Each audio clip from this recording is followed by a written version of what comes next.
说来就来，我是芊芊，欢迎来到我的频道。今天呢，我们要聊聊关于星际种子的特质。你是不是星际种子呢？要观察自己是不是星际种子，最好的方式就是去观察你的童年。因为那个阶段呢，是你的灵魂最纯净的状态，还没被社会给同化，准确率会非常的高哦。接下来呢，我们就会来看看星际种子的特质。星际种子的第一个特质就是你在你小时候会对人类的五感有不适应的现象，比如不怎么爱开口说话，会觉得开口讲话是一件很麻烦的事情，因为外星人是不怎么用嘴巴来讲话的，而是用意念来沟通，或者对物质世界感到陌生。我和你们分享关于我自己的一个例子，我本身对我小时候的记忆是非常的模糊的，大概在7、8岁之前的事情都记不太清楚，能想起来的事情应该都不超过5指。但是在我寻找我自己是谁的过程呢，有一段大概3岁时期的记忆出现在我的脑海里。我在那个时候很喜欢手摸着镜子，然后一直盯着自己的手。我发现我对触觉或者能摸到东西这个现象感到非常的陌生，所以每次我手抓着东西的时候，我都会一直盯着自己的手，有种能触碰东西的感觉，很奇怪。在我发现到这段记忆的时候，真的是感觉超级的诡异。所以你可以去想想，你在你小时候有没有这些类似无法适应地球的奇怪举动？星际种子的第二个特质就是你在你小时候有很多奇怪的想法。这些星际孩子，他们在他们很小的时候就已经对外星或星空有很大的兴趣，他们会特别的喜欢星星啊、月亮啊，或者是其他星球之类的。在他们画画的时候，他们总是不经意间会画出比较稍微诡异的东西，比如画 UFO 啊、外星人啊，或者是画其他星空里的东西。他们的志愿总是天马行空，让人一笑置之。比如我要当超人啊，或者是我要当太空人保护地球之类的。他们志愿的重点都是在帮助地球，为了世界奉献的。如果你没有这个现象也没有关系，你可以去观察你身边的小孩子有没有这样的行为。你可以去问他们未来的志愿是什么。他们给的工作领域方向不重要，更重要的是他们选择这个职业的原因。比如他们说他们想要当医生，那你就要问他们为什么，那个接下来的答案才是重点。如果他们的回答是说想要帮助病人啊，类似为人民世界服务的，那他们很有可能就是星际种子。即使不是星际种子，他们也算是带有天命的孩子。星际种子的第三个特质就是你会觉得自己和其他人不一样。这个现象呢，可能在你的小时候比较强烈，或者你现在到你已经成人了，你还是会有这样的感觉。即使你经常和你的同学朋友一起活动，但是你总会有种感觉你和他们不是同类的，或者你总会有种预感你的未来、你的命运和其他的人比较不一样。这个感觉强烈起来的话，你会变得比较自卑，或者是讨厌自己，会总是自责为什么自己不能像其他人一样，但是你又解释不出你到底哪里和他们不同。星际种子的第4个特质就是你在这个世界没有归属感，孤独到爆，你就是社会的边缘人，你很难去遇见和你合得来的人，你总是会感觉你身边的人的去向有点幼稚，无法理解。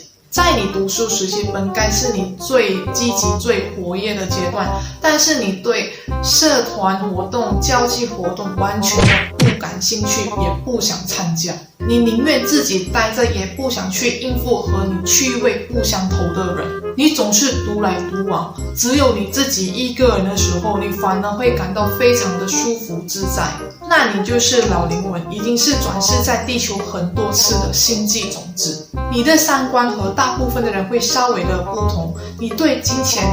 物质的欲望没有很强烈，可能身边的人总是鼓励你去大城市去发展，但是你却非常的向往小城市或者是接近大自然的生活。星际种子的第5个特质就是你特别喜欢植物或动物。星际种子是喜欢待在大自然的地方，对动物有亲切感，或者是动物会很喜欢靠近你。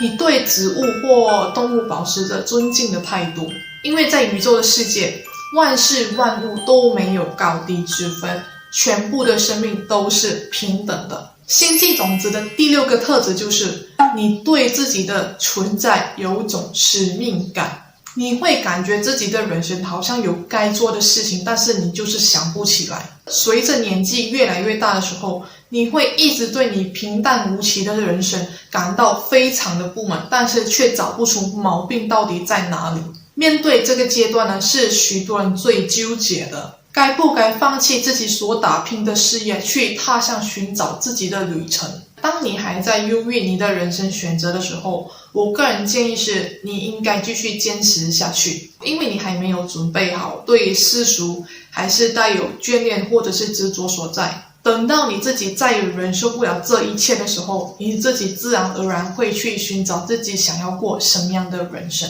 星际种子的第7个特质就是你会一直想回家。你会不会不自觉总是会觉得你所待的地方不是你的家，一直望着天空，或者是总是想象有飞船把你给带走，经常对人的行为感到失望，无法理解，不想待在这个世界。星际种子的第8个特质就是你比较叛逆，从小就是一个规矩破坏者，你是属于不爱读书比较好玩的类型。因为星际种子的灵魂呢，都是特别向往自由的，对于一贯性的体制感到非常的抗拒。正常的人都是会默默的去服从，但是他们就是对这些体制感到的非常不自在，总是做出异于常人的举动，对教育也好或是政治完全不感兴趣。星际种子的第9个特质就是你非常的敏感，富有同理心，很容易被别人的情绪给感染，然后就掉眼泪了。当电影的女主角还没有哭，你就先哭了，甚至有时候比女主角哭得还惨。容易察觉到别人的想法或感受，也因此和别人相处的时候都会显得比较内向。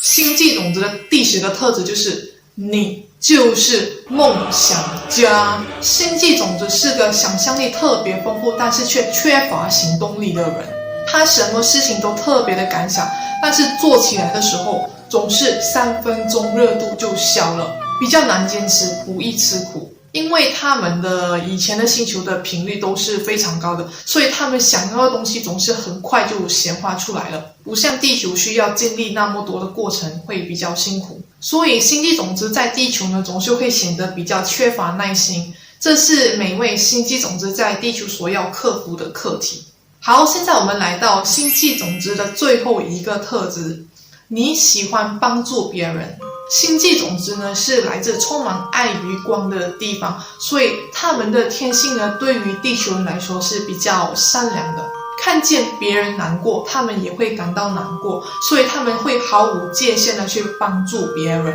简直是掏心掏肺，有时候甚至是伤害了自己，拿捏不好分寸。这个现象大部分都会出现在新的星际种子身上，刚来地球，所以有很多